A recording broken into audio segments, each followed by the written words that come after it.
안녕하십니까. 신천식의 이슈 토론입니다. 여러분들이 살고 있는 도시 공간은 생명체입니다.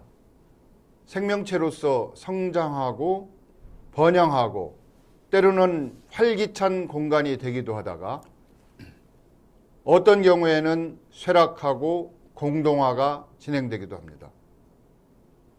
대전시도 생명체인 도시로서의 특성을 유감없이 발휘하고 있습니다.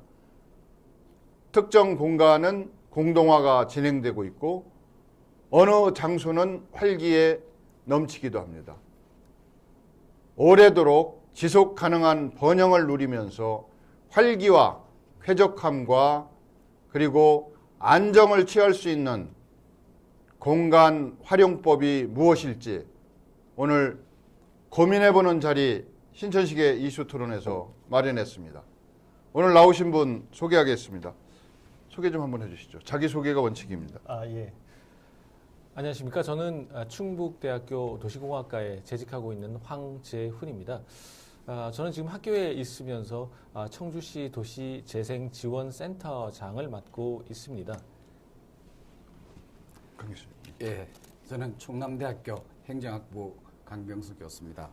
저는 행정학부의 교수로 있지만 또한 대전학연구회 회장으로 현재 일하고 있습니다. 예. 오늘 두 분을 모신 이유는 대전광역시의 도시 공간 활용에 핵심 거점 역할을 할 수 있는 그런 가능성이 다분히 있는 옛 충남도청 자리를 어떻게 활용할지에 대해서 대전시 관계자들 또 관심 있는 시민들께서 여러모로 궁리를 하고 계신 것 같아서 국내의 사례를 한번 저희가 살펴보고 또 대전 충남 옛도청이 갖고 있는 공간적인 특성을 살펴보면서 최적의 활용 방안이 무엇일지에 대해서 같이 고민하는 그런 자리로 이 자리가 마련됐습니다. 신천식의 이슈 토론은 특정 지방자치단체의 안을 반대하거나 또 특정 주민들의 의견을 대변하는 그러한 편향된 프로그램이 아니라 대전 시민의 공공이익을 어떻게 하면 제대로 실현시킬 수 있을지를 고민하는 그런 프로그램임을 다시 한번 말씀드리고 신천식의 이슈 토론 오늘 시작하겠습니다. 먼저 충남도청이 갖고 있는 여러 가지 의미가 있지 않습니까? 예. 뭐 공간적 의미라고 하면 단순 공간을 바라볼 수 있는 역사적, 사회적, 경제적, 문화적 여러 가지 의미. 예. 그걸 강 교수님이 먼저 한번 설명을 해주시고 토론을 시작하겠습니다. 예, 이 충남도청은 일제 강점기 때 철도 무설로 인해서 1932년 대전이 경부선 호남선 이 일본 일제가 우리나라를 착취하기 위해서 철도를 놓으면서 철도가 대전을 지나가게 됐습니다. 그래서 1932년도에 충남도청이 공주에서 대전으로 옮겨옵니다. 그때 이제 대전이 발전하기 시작하고 그래서 쭉 발전했는데 90년대 대전 정부 종합청사가 둔산으로 오고 그리고 대전시청, 대전 경찰청, 뭐 교육청 이게 둔산으로 가면서 1차적으로 많은 업무 기능이 빠져나갔습니다. 그리고 인구가 그쪽으로 갔고요. 그 2차적으로는 노원지구 그리고 테크노밸리 그리고 도안지구 이 개발이 시작되면서 또 인구가 빠져나갔습니다. 이렇게 하면서 마지막으로 이 2012년 충남도청이 내포로 이전하면서 충남도의 경찰청, 교육청, 충남도청 이런 것들이 빠져나가면서 이 대전의 원도심이 굉장히 쇠퇴가 심하게 됐습니다. 원래 이 원도심은 대전의 중심이고 그리고 대전의 원도심의 중심은 충남도청이었습니다. 그래서 충청남도나 대전시의 지방 정치, 경제, 사회, 문화 모든 것의 중심지였고 대전의 정체성의 바로 시작이자 그리고 우리 대전 시민들의 삶의 중심지였습니다. 여러 가지 그 막중한 공간으로서의 역할과 임무에 대해서 말씀을 해주셨는데 황 교수님은 대전은 많이 모르시죠? 예, 좀 외지인이기는 하지만 예, 예. 가까이 있어서 종종 대전을 방문을 합니다. 그리고 여러 가지 행사도 많이 있고요. 예. 그런 과정에서 충남도청을 몇 번 방문할 기회가 있었었고, 특히 지금 대전시 재생센터는 물론이고 또 재생국이 아마 지금 도청에 예, 재생본부가 예, 있습니다. 예, 예. 있는 것 같아서 몇 번 참석을 했습니다. 그러면서 제가 느끼기에는 이 도청의 그 위치라든지 위상이라든지 역할이 굉장히 좀 중요하구나. 그리고 이런 것들은 지속 가능하게 대전 시민들한테 좀 전달이 될 수 있는 상황이 됐으면 생각을 했었습니다. 저는 뭐 이제 도시를 공부하는 사람 입장에서 사실 어느 지역이든지 간에 도청을 중심으로 해서 도시 공간이 만들어집니다. 조금 전에 강 교수님께서 말씀하셨듯이 원도심이라는 것, 또 원도심의 중심이라는 말씀을 하셨는데, 대전도 보면은 저 도청을 중심으로 해서 도시가 팽창을 하게 되고, 그리고 또 거기서 이제 사회적인 역할, 그리고 또 하나의 경제 단위로서 충분한 기능을 해온 것 같습니다. 따라서 그런 공간에 대한 상징적인 의미는 어떤 형태로든지 간에 대전시에서는 좀 유지할 수 있는 방안을 강구하셔야 되지 않을까 싶습니다. 이제 뭐 장소의 활용 뭐 이런 얘기를 하다 보면 이제 여러 가지 논의가 이루어질 수 있어요. 그동안 옛 충남도청, 공식적으로는 그렇게 이제 부르기로 하겠습니다. 그렇죠. 옛 충남도청 자리 활용 방안에 대해서는 뭐 대전시도 그렇고 뭐 중앙정부 차원에서도 고민을 많이 했던 것 같아요. 네. 용역 횟수만 해도 수차례 진행된 것 같아요. 한 7, 8차 되지 않을까 뭐 이런 생각을 하고, 최근 들어 얼마 전에도 메이커 라이브러리라고 하는 그런 그 활용 방안이 제시됐던 바가 있습니다. 그래서 그때 아마 공청회 때 참석을 하셨다고 제가 얘기를 들었습니다. 근데 이제 이런 그 중요한 공간을 어떤 용도로 활용할지에 대해서는 몇 가지 기본적인 원칙을 저희가 좀 준수하면서 안을 모색하는 것이 바람직하지 않을까 뭐 이런 생각을 해봅니다. 그래서 저희가 이런 중요한 공간이나 특정 프로젝트가 많은 시민들에게 영향을 미치는 중요한 프로젝트 안에 대해서는 어떤 기본적인 원칙을 중시해야 되는지 그 얘기부터 하고 또 다음 논의를 진행하겠습니다. 예. 기본 원칙이 저는 대단히 중요하다고 봅니다. 중요한데 일단 이 기본 원칙이나 그 활용 방안의 이야기를 논의하기 전에 도시의 기능에 대해서 좀 제가 말씀을 드려야 다음 설명하는데 좀 쉬워질 것 같습니다. 이 도시의 이 자본이나 인구들을 유인하는 가장 상위의 기능이 업무 관리 기능입니다. 다른 말로 하면은 업무 관리 기능은 이 시청, 도청, 그리고 경찰청과 같은 정부기관의 그 업무 관리, 그리고 민간기업의 오피스, 이런 것들이 최상위 계층에 이룹니다. 그리고 그 열등 기능으로 그 밑에 상업 기능, 그리고 산업 기능, 주거 기능, 이런 것들이 있습니다. 그래서 도시가 발달하면서 도시의 가장 제일 값이 이 비싼 곳에 업무 관리 기능이 오고, 그 다음에 상업 기능, 산업 기능, 주거 기능, 이런 식으로 도시가 확산되어 갑니다. 그래서 시청이나 도청 등의 업무 기능이 있는 곳이 가장 모든 것이 집중되고, 그다음에 그 업무 관리 기능을 따라서 상업 기능이나 산업 기능이나 주거 기능이 쭉 따라갑니다. 그래서 여기서 도청이 다른 데로 가면은 상업이나 주거 기능이 따라가게 돼 있어요. 그 반대는 일어나지 않습니다. 그래서 업무 관리 기능이 도심에서 빠져나가면 도시가 쇠퇴하죠. 그래서 제가 조금 교수로서 좀 전체적으로 설명을 드리기 위해서 도시 기능에 대해서 좀 이야기를 드렸고요. 그다음에 활용의 기본 원칙은 저는 이렇게 생각합니다. 이 도심 재생은 도시 재생은 도시 재개발 방식을 여러 차례 바꾸오면서 오늘날 같이 정착된 것이라고 봅니다. 왜냐하면은 저희 이 우리나라에서도 보면은 1970년대 도시화, 산업화, 근대화되면서 도시화가 급격히 진행됐습니다. 그래서 도시에 많은 인구들이 몰려들면서 전면 재개발 방식을 했어요. 그렇게 하다 보면 전면 재개발 방식을 하면 그 지역 주민은 다른 데로 가고, 그 오피스 빌딩에는 그 그 지역의 주민이 아닌 다른 지역에서 오는 화이트 칼라들이 옵니다. 그리고 주택에는 대개 중상위층이 오고요. 그래서 이렇게 도시 전면 재개발 방식을 하다 보니까 야 이게 뭔가 좀 이상하다. 예전에 예를 들면 소재동에 코레일이 오고 그리고 철도시설공단이 오면 거기에 오는 사원들은 전부 외지에서 옵니다. 그렇죠. 그래서 그 지역 주민들이 없단 말이죠. 그래서 이게 과연 누구를 위한 개발인가? 여기에 사람들이 많은 의문을 갖게 되었습니다. 그래서 외국도 마찬가지입니다. 한 60년대부터 계속 이 누구를 위한 개발인가? 그래서 전면 재개발 방식을 이제 아니다.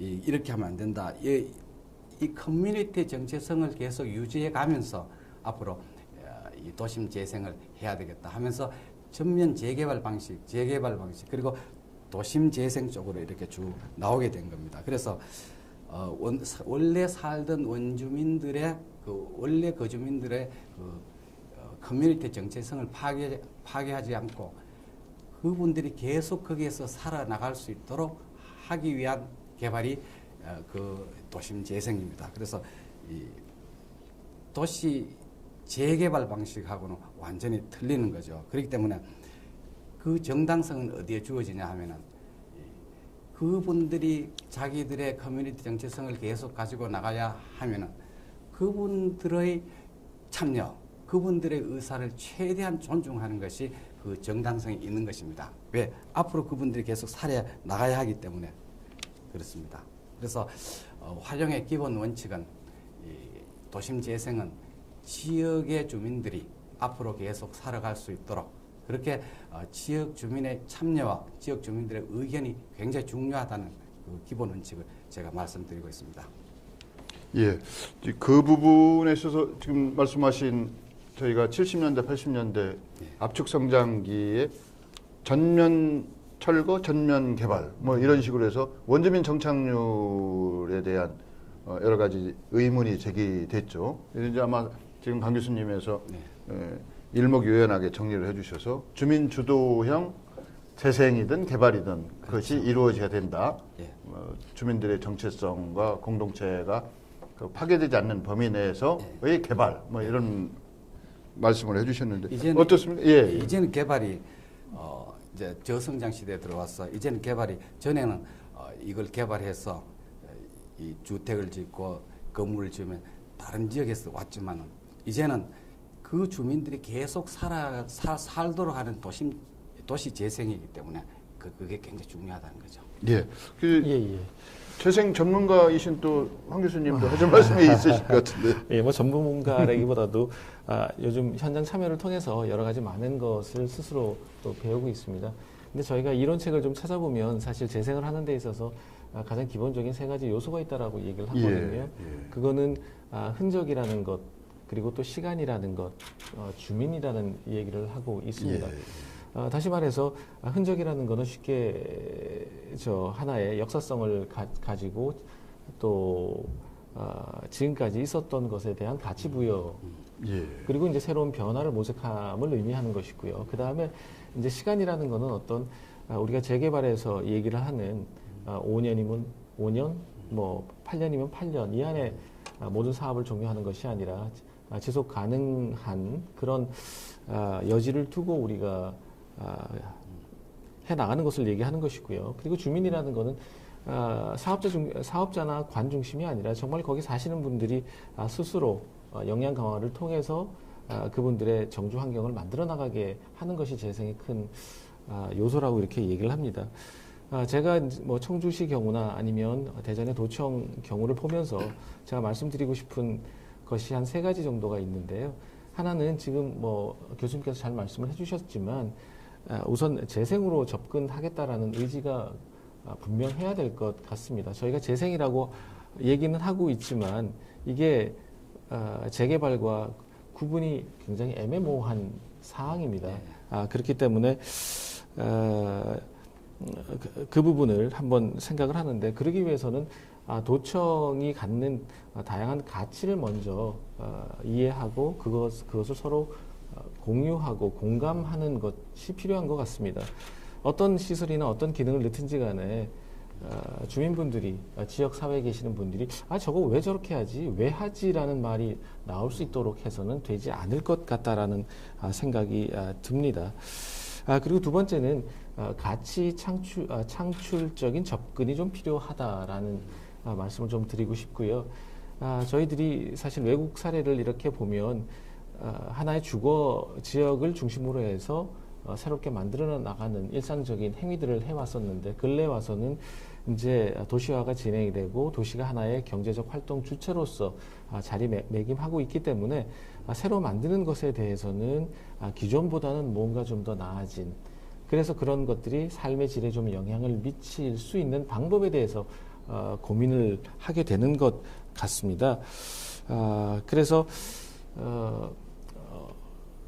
기존에 있는 가치를 바탕으로 해서 새로운 방향의 그리고 그것이 경제적으로나 문화적으로나 사회적인 파급력을 가질 수 있도록 하는 것이 중요할 것 같다라는 생각이 들고요.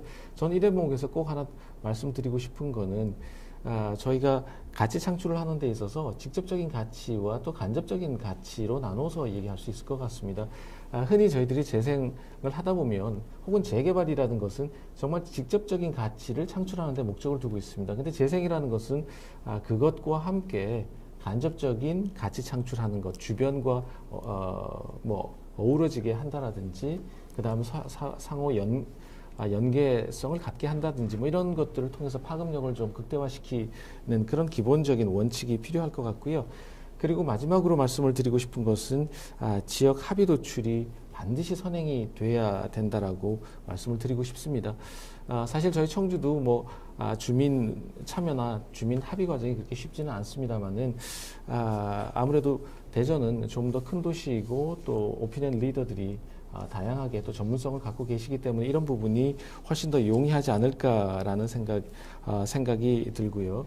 이 과정에서 관 중심의 사고에서 탈피하는 것도 좀 필요하지 않을까라는 생각을 합니다.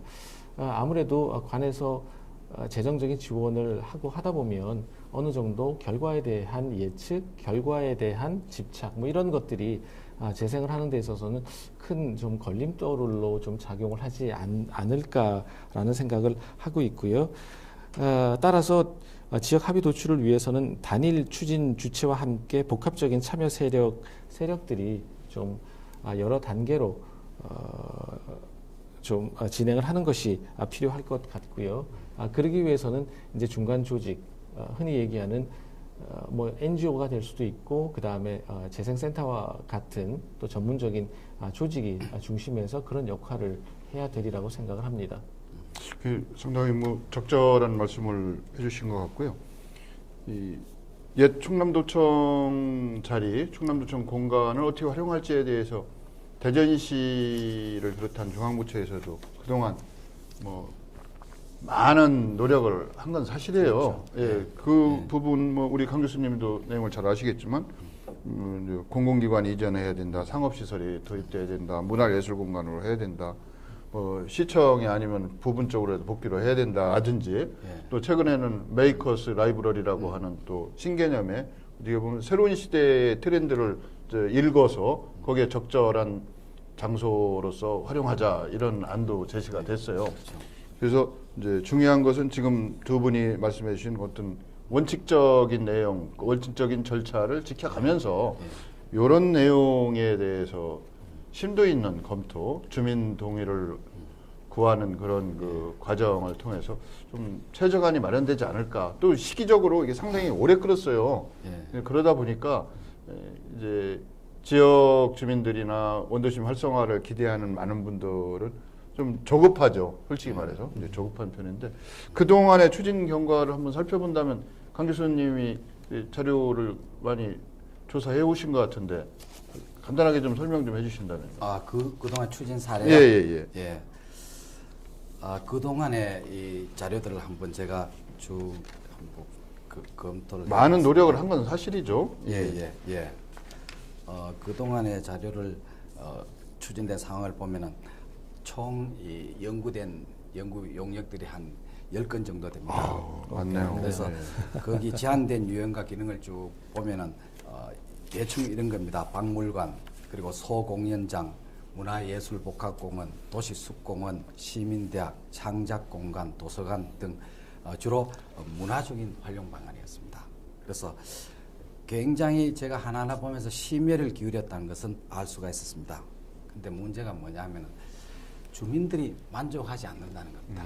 문제는. 그래서 주민들이 제가 아까 말씀드렸듯이 도시재생은 현재 살고 있는 주민들을 위한 계획이 돼야 됩니다. 그래서 주민들이 역동적으로 거기에 참여하고 이렇게 할 때 이게 성공하는 거거든요. 그래서 그 의사결정 과정에 주민들이 쭉 참여해서 이게 앞으로 도시재생에 진짜 우리가 열심히 참여하면 되겠다 이런 생각을 갖게 되면 되는데 이게 되게 문화적인 접근 방법은 굉장히 장기적으로 효과가 나타난단 말이죠. 그래서 주민들이 아직 확신을 하지 못하고 있는 그런 상태이기 때문에 아마 앞으로 많은 설득 이런 것들이 필요하리라고 봅니다. 이제 국내외 사례 뭐 이렇게 말씀을 드리는 다음 순서를 마련했는데 사실은 도시 재생에 대한 관심과 필요성에 대한 공감대는 전 세계적으로 지금 확산되고 있는 추세 아닙니까? 예, 그렇습니다. 어떻게 보면 앞으로 도시 전문가들의 미래 먹거리는 도시 재생이다 뭐 이렇게까지 얘기할 정도로 네. 도시 재생이 그렇습니다. 심각한 네. 문제가 되고 있어요. 네. 또 어느 국가나 어느 지역에서는 성공했다고 하지만 또 세월이 좀 지나다 보면 그게 또 실패가 되기도 하고 이게 좀 성공이냐 실패냐를 단정하기도 어려운데 이제 충남 예도청 활용 방안에 대해서 중지를 모으고 최적 혹은 최선안을 선택하기가 그만큼 어렵다는 또 그 반증이기도 할 것 같아요. 그래도 저희가 해외 사례라든지 국내 사례를 한번 비교해서 대전시 정책 당국자나 또 아니면 이해관계인들이 하나의 그 판단의 기준을 마련할 수 있는 그런 그 근거는 제시해줄 필요가 있을 것 같아요. 뭐 일부분이라도 황 교수님이 그쪽 분야에 대해서 아무래도 관심도 많으시고 예. 예, 사실 재생 사례는 정말 손꼽기 힘들 정도로 굉장히 많습니다. 성공 사례, 네, 물론 이제 실패 사례도 있습니다만은, 근데 이제 재생이라는 것이 어떤 나라에 그리고 왜 일어났는가에 대해서는 저희들이 한 번쯤은 고민을 해봐야 될 것 같고요. 재생이 저 개발도상국보다는 아무래도 좀 사회적으로 그다음에 경제적으로 안정되어 있는 선진국형 어떤 도시 관리 기법으로 이해하시면 될 것 같습니다. 그럴 수밖에 없는 게 선진국은 아무래도 인구 자체가 일정 수준을 유지하고 있어서 신도시 새로운 공간을 만들 필요가 없게 되는 것이죠. 그러다 보니까 이제 기존에 있는 공간을 재활용하고 또 주민들이 지금까지 살아온 환경을 계속 지속하는 것이 그 사람들의 패러다임입니다. 특히 이제 저희는 우리가 살고 있는 뭐 아파트라든지 주거를 하나의 경제적인 수단으로 본다면 그분들은 하나의 삶의 도구로 보고 있기 때문에 재생에 대한 관점이 굉장히 다르다라는 말씀, 그리고 또 자연스럽게 일어날 수밖에 없었다라는 말씀을 드리고요. 저는 뭐 사실 해외 사례 여러 개 중에서 오늘 좀 소개하고 싶은 거는 많이 알려지지 않은 곳을 말씀드리는 것이 좀 좋을 것 같아서요. 오스트리아 빈에 가면 가소메타라는 타운이 있습니다. 거기는 1900년대 가스 탱크들이 밀집해 있는 그런 지역이었었어요. 그런데 이제 그게 빈의 정부하고 그 다음에 민관 합작으로 해서 하나의 새로운 복합 문화 레저 타운으로 변신을 하게 됩니다. 그 과정에서 일단 기반 시설은 물론 지방 정부에서 부담을 하고요. 그리고 가스탱크 둥그렇게 생긴 그 가스탱크는 민간 개발을 하면서 하나의 또 재정적인 지원을 해줍니다. 대신 그 원형은 그대로 유지하게 하는 뭐 이런 수법을 썼고요. 그리고 이제 그 인근에 있는 저 이주자 택지로 그것을 활용을 하면서 아주 성공적인 옛 것과 그 다음에 현대의 모습 그리고 기능적으로도 주거와 또 상업, 문화가 함께 어우러진 대표적인 재생 공간으로 좀 말씀을 드릴 수 있을 것 같습니다. 이제 공공청사 이전 제가- 장소를 활용한 그런 사례도 있을 것 같은데, 한 교수님 또 말씀해 주시죠. 예. 우리 교수님하고 저하고 보는 측면이 좀 틀려가지고 예. 제가 말씀드리면 이게 잘 맞아 들어갈 것 같아서 예. 그 건물 지금 우리 사회자님 건물 이야기를 하셨잖아요. 예. 그래서 저는 이 도심 전체를 언급하는 것보다는 오늘 이제 그 주요한 특정 주제가, 장소? 특정 장소를 이 산업 시설이나 건물들을 어떻게 선진국들이 이용합니까? 우리 교수님 의견에 저 동감합니다. 왜냐하면 주로 도심 재생이라는 것이 도시의 쇠퇴에서 오기 때문에 선진국이 주로 경험을 했습니다. 그래서 미국, 영국, 뭐 독일 이런 선진국으로 제가 많이 가봤어요. 가봤더니 몇 개만 소개해드리겠습니다. 미국 미시간주 디트로이트시를 가봤어요. 가봤는데 이게 일본 자동차에 밀려가지고 한때 미국의 자동차 빅3 그러면 포드, 그다음에 올스모빌, 크라이슬러 아닙니까? 이 본사들이 옮겨가면서 이 디트로이트시가 굉장히 도시 쇠퇴를 맞게 됐어요. 아마 지금도 굉장히 어렵겠습니다만은 그래서 그 엄청난 건물들이 쫙 버려진 상태로 놓여 있었어요. 그래서 디트로이트시에서는 큰 건물 하나를 가지고 그 인근 대학에 협조를 얻어서 거기에 창업 공간으로 제공했습니다. 그랬더니 건물이 큰 건물에 제가 한번 들어가 봤어요. 들어가 봤더니 황금색의 엘리베이터에 아주 우아하고 정말 이 엘리베이터 타면서도 이런 건물을 어떻게 버려놓을까 이런 생각을 했었어요. 근데 거기에 이제 창업 공간을 마련하면서 창업자 그리고 직원 그리고 거래하는 사람, 방문자 이런 사람들이 이제 막 들끓기 시작하니까 주위에 패스트푸드가 생기고 식당이 생기고 커피숍이 생기고 그리고 편의점이 생기면서 그 지역 일대에 이 쇠퇴한 지역이 다시 일어나는 거예요.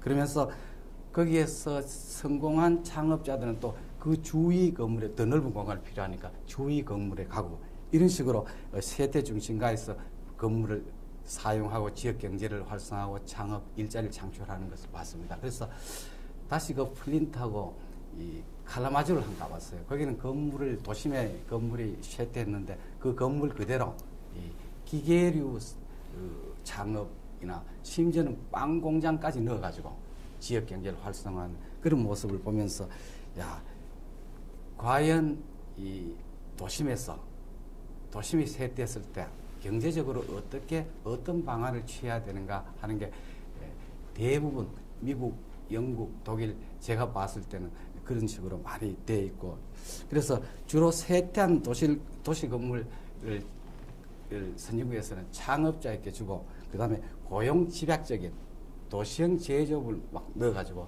고용을 창출하고 그리고 일자리를 창출하고 창업을 시키고 그리고 지역 경제 활성화를 하고 이런 사례를 제가 많이 보고 다녔습니다. 교수님하고 보는 시각이 틀리니까 저는 이런 쪽으로 주로 많이 보고 다녔습니다. 아닙니다. 저도 지금 전적으로 동의를 하고 있고요. 저희들이 재생을 얘기를 하면서 물리적인 재생, 그 다음에 또 뭐 컨텐츠 혹은 프로그램 재생 뭐 이런 얘기를 하고 있거든요. 근데 이제 제가 말씀을 드렸던 거는 좀 물리적인 환경에 초점을 맞췄다면 교수님께서는 좀 비물리적인 측면 프로그램에 초점을 맞추신 거고 가장 바람직한 거는 뭐 두 개가 합쳐지면 제일 이상적이겠죠. 네.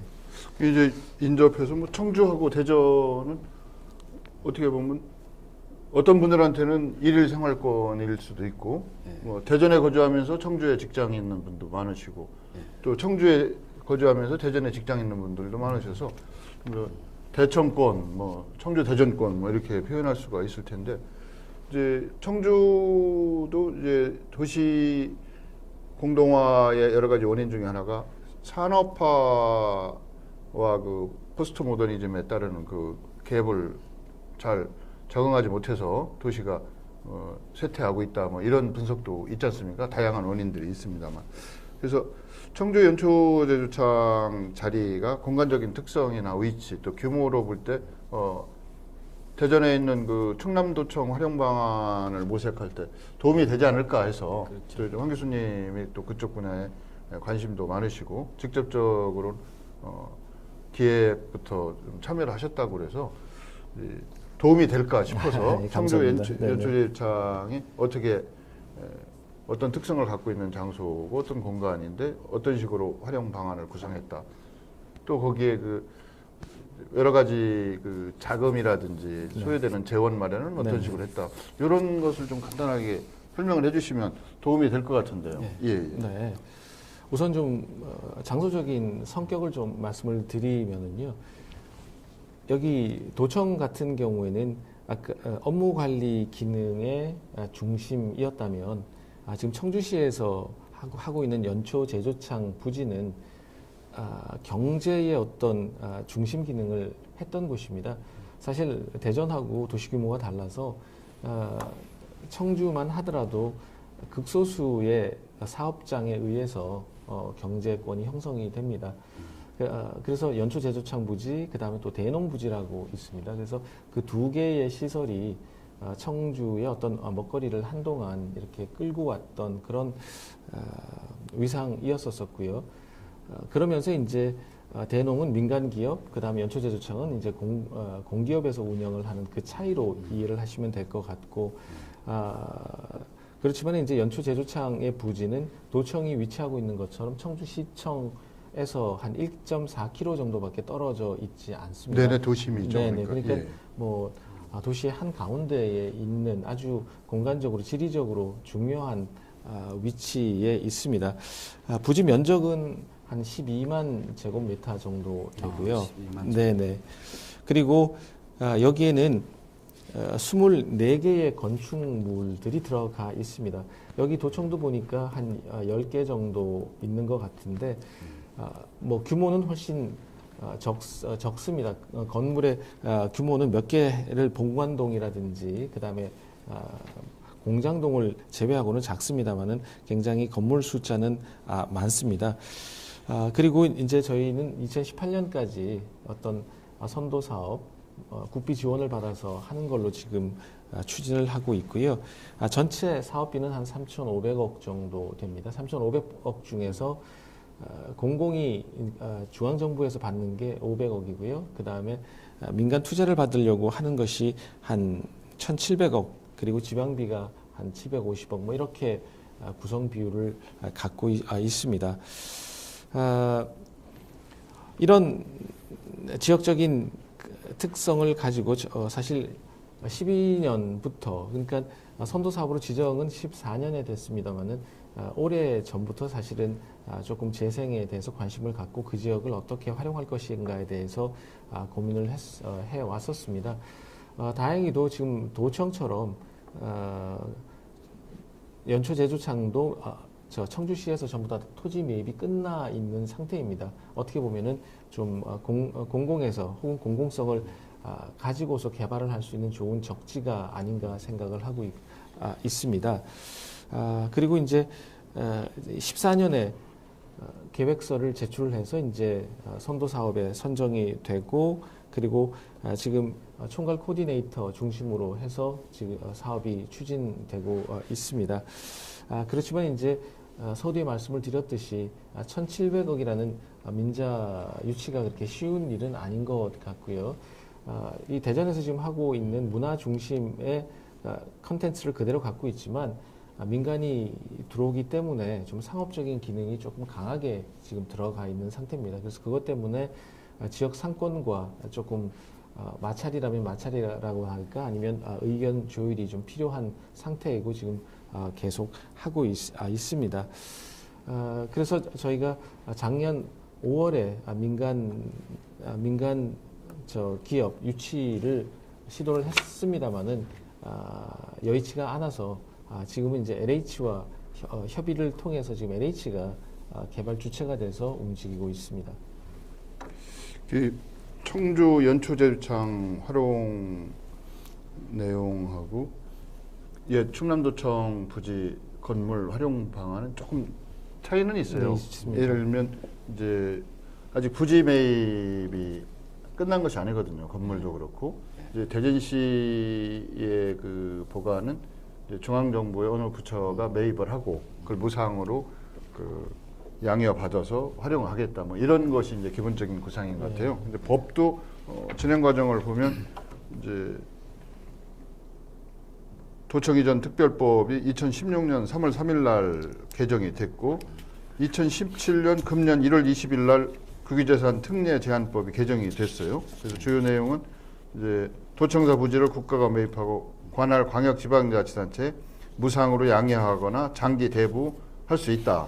근데 이제 장기 대부에는 연구시설물 축조가 가능하다. 뭐 이런 내용인 것 같아요. 여기까지 보면. 근데 이제 중요한 것은 이제 대전시가 갖고 있는 부지 활용 방안 모색에는 일정한 한계는 있습니다. 연초제청하고 좀 틀려서 이제 주체가 나서야 되거든요. 이 부지나 건물의 매입 주체가 그것이 이제 이런 법의 관련 법의 그 개정이나 뭐 제안에 의해서 이제 금방간 해결이 될 것 같고 현재까지 관심을 보이고 있는 데는 문화관광부인 것 같아요. 현재까지 저희가 알고 있기로. 그래서 문화관광부에서 만약에 이 옛 충남도청 부지나 건물에 대한 그 관심이 없어진다면 그 다음은 다른 대안이 없다. 이런 것이 대전시가 현재 갖고 있는 한계인 것 같고 그것이 거의 유일한 대안이 아니냐 뭐 이렇게 생각하고 있는 것 같습니다만 그래도 저희가 생각할 때는 그 공간이라고 하는 것이 특히 토지라고 하는 특성상 우리 세대에는 다른 용도로 전환하거나 복원하는 것이 불가능하지 않습니까? 그러니까 그 내용을 뭐 그렇다고 하더라도 신중하게 어떤 그 방법을 좀 모색해보자. 특히 공익의 어떤 부분이 가장 적절하게 부합하는 건지 이걸 좀 심도 있게 우리가 논의하자 뭐 이런 취지입니다. 뭐 딴지 걸겠다 이런 건 아니고 이 프로그램에 이어서 이제 다음 주에는 대전시 도시재생본부장과 또 메이커스 라이브러리 그쪽 전문가가 나오셔서 또 얘기를 또 할 텐데 저희는 뭐가 정말 대전시의 장기 전략에 부합하고 공공의 이익을 실현하는 옛 충남도청의 활용 방안이 될지에 대한 얘기를 좀 해보자는 취지거든요. 근데 이제 중요한 게 청주 연초제주창이 현재까지 어느 정도 단계로 진행이 되고 있는 겁니까? 거기 시민들 참여라든지 또 아니면 외자 뭐 민자가 되겠으면 민자 그 유치가 확정된 규모가 어느 정도라든지 뭐 이런 것이 좀 지금 단계에서 확인해 볼 수가 있나요? 예. 저희가 지금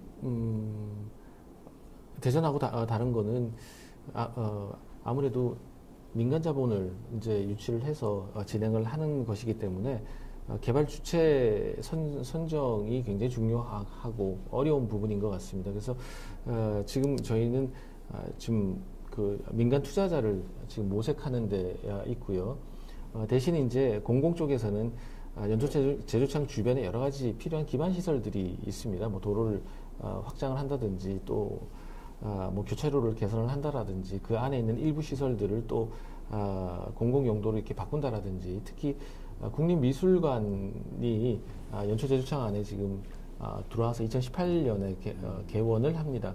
그래서 이제 그런 것들이 하나의 마중물 사업으로 지금 진행이 되고 있고요. 전체 부지 중에서 사실 민간이 들어와서 개발할 수 있는 면적은 전체의 한 20% 정도밖에 되지는 않습니다. 그럼에도 불구하고 너무 공공에 이렇게 치우치다 보면 그 공간 자체의 활기가 좀 떨어진다라고 생각을 하고 있고 그리고 또 재생에서 필요한 부분은 그 안에서 많은 분들이 직접 일반적인 삶을 영위할 수 있도록 만드는 게 필요한 것 같습니다. 그러다 보니까 이제 주거라는 개념, 레지던스라는 개념, 그 다음에 뭐 아트 팩토리라는 개념 이런 것들을 통해서 예술가나 또 어떤 상업 활동을 하시는 문화 활동을 하시는 분들이 거기서 거주를 하시면서 하나의 생활 공간으로 만들어 나가려고 하고 있습니다. 제가 뭐 감히 좀 대전에 말씀을 드린다면 지금 도청 같은 경우는 100% 지금 공공성으로 이루어져 있어서 뭐 대전 전체로 보면 상당히 또 바람직한 측면도 있지만 하나의 그 공간을 갖고 나가고 그 함께 옆에 도경 청사 부분은 이제 민간으로도 활용이 가능합니다. 예, 예. 그래서 거기는 이제 문화재가 아니니까. 예, 예. 그래서 이제 그런 부분들을 잘 활용을 하시면 아마 훌륭한 사례가 되지 않을까라는 생각이 들고요. 아까 사회자께서 말씀하신 주민들 참여 정도가 어떻게 되냐라고 말씀을 하셨는데 그 사업 추진 협의회라는 걸 구성을 해서 각계각층의 여러분들을 좀 모셔서 지금 얘기를 나누면서 진행을 하고 있습니다. 그 부분은 나중에 좀 이따가 또 예, 자세히 말씀을 드리도록 알겠습니다. 하겠습니다. 예. 이제 현재 옛 충남도청 자리는 이제 대전 구도심의 핵심적인 위치거든요. 예. 거기는 접근성도 네. 양호하고 현재도 대중교통 시스템이 거기를 통과하게 돼 있어요. 이제 너무 많이 지나가서 문제가 될 정도로 뭐 지금은 이제 좀 틀려졌습니다만 양상은 그 공간의 중요성이나 이런 부분은 대부분 다 인식을 하고 있거든요. 그래서 거기서 어떤 사업이 이루어지느냐에 따라서 어떤 콘텐츠의 프로그램이 돌아가느냐에 따라서 지역 경제에 미치는 파급 효과라든지 원도심 이제 공동화가 해소될 수 있는 여지가 얼마나 커질 것인지 뭐 이런 거에 대해서는 어느 정도 뭐 좀 이론이 없죠 여기가. 근데 이제 중요한 건 이 활용 방안 적장안에 아까 말씀하신 대로 한 10개 이상의 그 용역이 있어서 주로 문화재 주로 이제 문화 쪽으로 하다 보니까 그 부분에 있어서 동의하지 못하는 부분들 그건 아까 말씀드린 대로 장기적인 구상이지 우선 당장 급한 사람들한테는 그 방안이 그렇죠. 뭐 어렵지 않겠느냐. 적어도 강 교수님도 지난번 말씀하신 투트랙으로 단기적인 효과를 낼 수 있는 부분도 필요하고 그렇죠. 중장기적으로 가는 방향 그것도 또 사업 내용 구성에 있어서도 투트랙이 필요하지 않을까 뭐 이런 생각도 해봐요. 예. 생각합니다. 제가 이 마지막 연구 용역 메이커스 라이브러리를 제가 봤어요. 예. 봤는데 이게 아마 최종 활용 방안으로 나온 것 같습니다. 그래서 이 4차 혁명 시대를 맞아가는 굉장히 좋은 아이디어라고 생각합니다. 예. 생각하고 근데 앞으로 이 4차 혁명 시대는 초접촉 사회가 돼가지고 현재 우리가 사는 사회적 효율하고 완전히 틀립니다. 현재까지는 산업 사회에서 아주 적절한 그 조직이 관료제입니다. 그래서 막스 웨버라는 사람이 나와서 관료제를 잘 정리해서 산업 사회를 쭉 이끌어왔단 말이죠. 그러나 4차 산업혁명이 되면은 지금 메이크 라이브러리에서도 이야기하지만은 이게 개인이 경쟁에 의해서 막 산업 사회에서는 사회 총효율이 높아졌지만은 이제는 개인들이 네트워크로 쫙 연결되기 때문에 개인들이 서로 자기 걸 다 내놓고 그다음에 오픈하고 그리고 이 협력하는 데서 경쟁보다는 협력하는 데서 사회적 총효율이 증가된단 말이죠. 그래서 문제는 다른 말로 하면은 산업 사회에서는 개인이 경쟁함으로써 총 사회적 효율을 증가시켰다면 이 4차 산업혁명 이런 즈음에는 개인이 협력함으로써 총 효율을 높인단 말이죠. 그래서 경쟁의 이 양상이 완전히 정반대가 됩니다. 그래서 이 메이커스 라이브러리 다른 말로 하면은 이 4차 산업혁명을 대비해서 각각 개인의 그 좋은 아이디어를 공유해서 어떤 아이디어를 만들거나 물건을 만들 때 큰 빅데이터를 주고 같이 함께 하도록 그렇게 하는 게 이 메이커스 라이브러리인데 자 이렇게 하게 되면 효과가 장기적인 아주 나중에 나타난단 말이죠. 지금 주민들은 급합니다. 그렇죠? 주민들은 굉장히 급하기 때문에 이 사회적 합의나 이 네트워크로 연결된 이 개인들이 서로 협력하고 자기들 다 내고 하는 건 사회적인 합의나 신뢰가 있어야 합니다. 아직 그런 사회가 안 돼 있거든요. 그래서 아마 기간이 좀 걸릴 것 같고 그래서 제가 이런 문화적인 활용 방안은 아마 장기적인 효과가 날 것 같아서 단기적인 방안도 아마 제시돼야 된다. 그래서 단기적으로는 아마 경제적인 효과가 나타나는 저는 이렇게 주장합니다. 노동 집약적인 이 도시형 제조업을 육성하는 창업 보유센터를 한번 제안하고 싶습니다. 그래서 지금 대전시도 중소기업지원센터를 오래전에 만들어서 상당한 노하우가 축적되어 있습니다.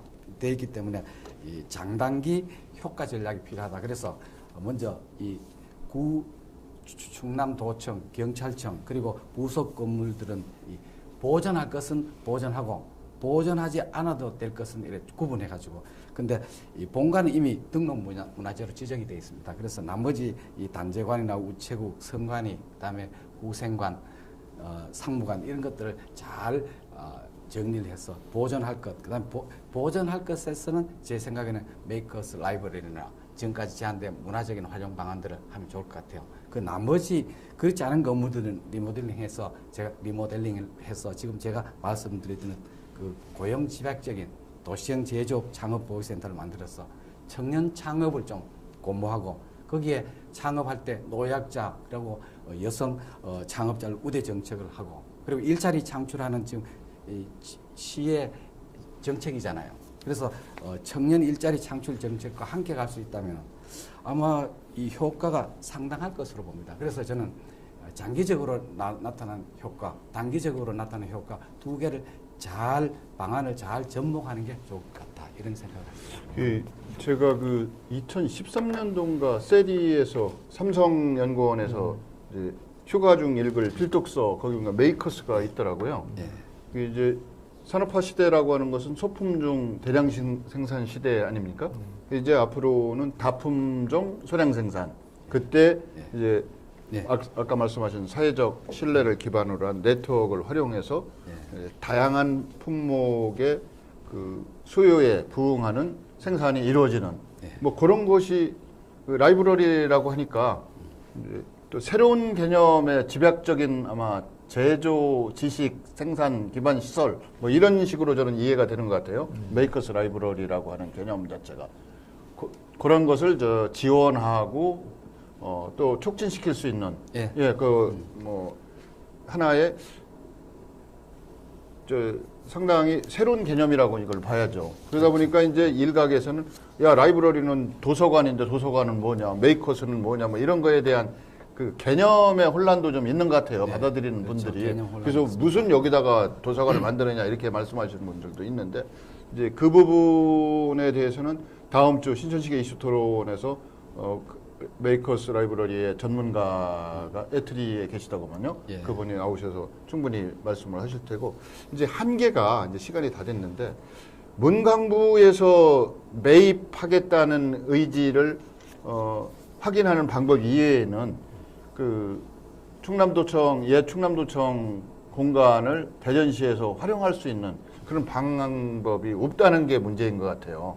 그래서 저희가 문광부 안을 어떻게 해서든지 존중하고 따라가야 그것이 한계일 수밖에 없는데 그걸 어떻게 극복할지가 고민인 것 같아요.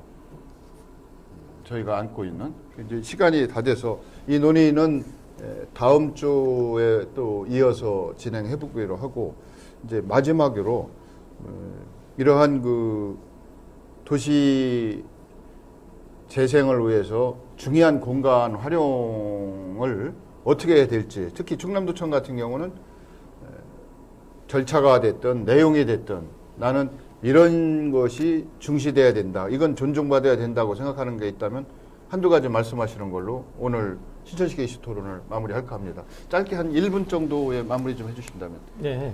지금 제가 와서 말씀을 이렇게 들어보니까 지금 도청 청사의 어떤 소유권 때문에 굉장히 좀 어려움을 겪고 계신 것 같습니다. 문광부와의 관계인 것 같은데 토지 소유를 좀 분명히 하는 건 매우 필요할 것 같고요. 뭐 지역에 재원이 된다면 대전에서 일부는 좀 매입을 하는 그런 방법이 좋을 수 있을 것 같기는 한데 그거는 어떨지는 모르겠고 다른 지역 같은 걸 보면은 저 주민들이 이제 지금 참여해야 되는 부분인 것 같습니다. 그것도 그냥 기능에 대한 참여가 아니라 실질적인 참여, 다시 말해서 펀드를 좀 조성을 해서 일부 토지에 대해서는 주민들이 주인이 되는 그래서 그분들이 거기에 맞는 기능과 뭔가를 만들어낼 수 있는 여건을 만들어주는 게 굉장히 필요하지 않을까 그거는 우리가 이제 공원에서 내셔널 트러스트라는 그런 개념으로 가고 있는데요. 재생도 이제 그런 개념, 펀드, 특히 크라우딩 펀드를 통해서 이런 것들을 좀 해결할 수 있지 않을까, 뭐 조심스럽게 한번 제안을 드려봅니다. 예, 하나의 대안이 될 수 있겠죠. 강 교수님도 마지막 말씀해 주십시오. 저는 이 정책과 계획을 세우고 집행을 하고 다시 완료하고 이런 과정에 저는 주민의 의사가 굉장히 되어야 된다 하는 걸 저는 오늘 강조드리고 싶고요. 예를 들면 오스틴 시 같은 경우에는 이 계획도 전부 많은 동에서 계획을 만들고 그걸 시에서는 모아서 조정을 하는 형태입니다.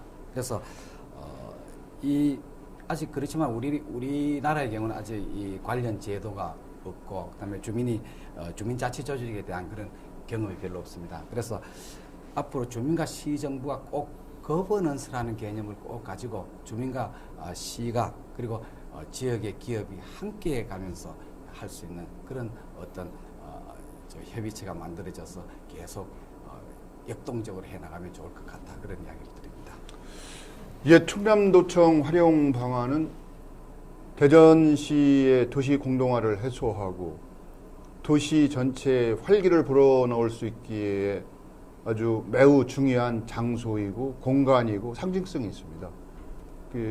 예, 충남도청 활용 방안에 대한 논의는 많다고 할 수가 없을 것 같고요. 앞으로도 신천시계 이슈 토론에서는 계속해서 어떤 방식의 활용이 공익 실현에 가장 적절할지에 대해서 논의하는 시간을 마련하도록 하겠습니다. 신천시계 이슈 토론 다음 주에는 대전광역시 도시재생본부장과 메이커스 라이브러리 전문가 또 다른 도시재생 전문가 한 분이 나오셔서 오늘 이야기에 대한 답과 동시에 새로운 구상과 비전을 여러분들에게 설명하는 그런 자리로 마련하겠습니다. 장시간 동안 신천시계 이슈 토론 봐주셔서 감사드립니다. 고맙습니다.